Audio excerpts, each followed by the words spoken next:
Müritz Lake. Germany's second largest lake, spanning 117 square kilometers.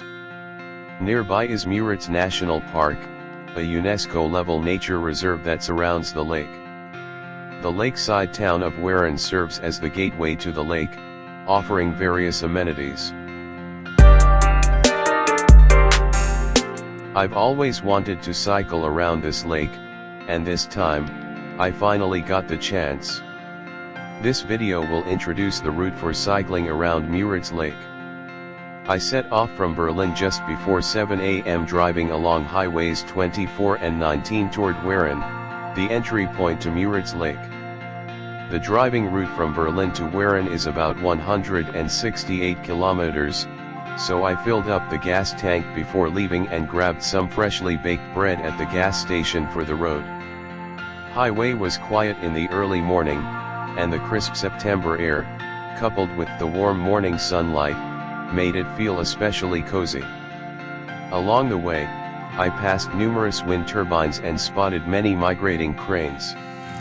After driving 140 kilometers, I exited at exit 18 and merged onto Bundeslandstrasse B198, entering the town of Waren. I parked near the train station, changed into my cycling gear, and got ready for the journey. Our cycling route starts at Waren train station, heading counterclockwise through Müritz National Park.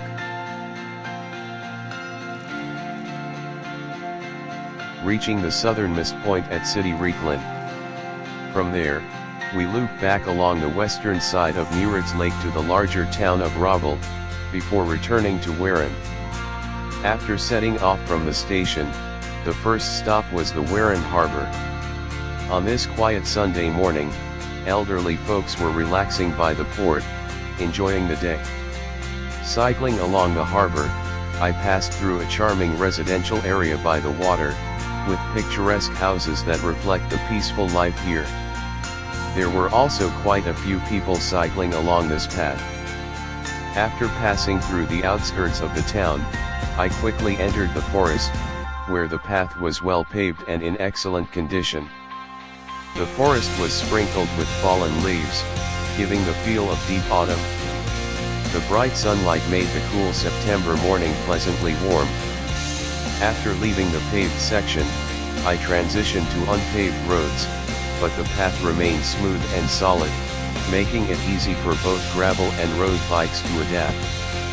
I was speeding along at 30 km/h. Though this section was surrounded by forest, it didn't follow the lake shore, so there wasn't much of a view of the lake. This stretch was a mix of unpaved and paved roads, with roughly 80% unpaved and 20% paved. After leaving the forest, it was mostly paved roads for the next stretch, and by this point, we had cycled about 20 kilometers. We took our first break, resting by the lake and enjoying the view before continuing on. After passing through the small town of Vogt, we followed Route K18, a designated cycling path along the main road. The road was in great condition, and with the tailwind that day, the ride was smooth and enjoyable. After cycling through a few villages, we reached Rieklen, the southernmost point of Müritz Lake. At this point, we had covered roughly half of the route. From Rieklen, the roads remained excellent as we passed through Vipero and entered a narrow forest path. This narrow lane, only wide enough for two bikes to pass, was well maintained, although tight. After emerging from the forest, we transitioned onto a smooth, bike-only asphalt road. Unfortunately, since this section runs along the lake with open surroundings, combined with a strong northwesterly wind, cycling into the headwind made this part of the ride especially tough. Despite the proximity, there were no lake views here. After about 5 or 6 kilometers of battling the wind, we finally reached a turning point near Ludorf. As we turned west, the wind was no longer an issue. We hoped to find a place to eat in the small village of Ludorf, but since it was too small, there weren't any open restaurants. So, we pushed on another 4 kilometers to Ravel. This time, we took a shortcut instead of following the lake shore, opting for a well-conditioned road. Since there was no headwind and the road was smooth, we made good time, but I wouldn't recommend this route since it mixes car and bike traffic. After passing this section, we entered Ravel, a small yet charming town. We found a lakeside restaurant and enjoyed a hearty meal. 1 hour later. After lunch, we set off for the final leg of our lakeside ride. According to the map, this section would be all paved, but the weather and wind direction remained challenging, with strong headwinds. With a teammate cutting the wind in front, my heavy support bike could stay in the back and drafting. Despite being on a paved road, the headwind made this part exhausting, and we had to stop and rest again. By then, my legs were numb.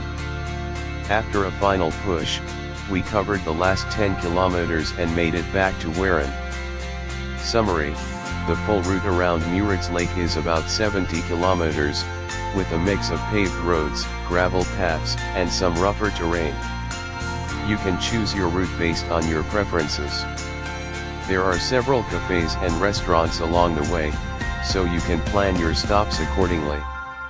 If in doubt, you can always stop at larger towns like Ravel or Riechlin. Overall, the ride was fantastic, and I'd recommend coming back to explore it again.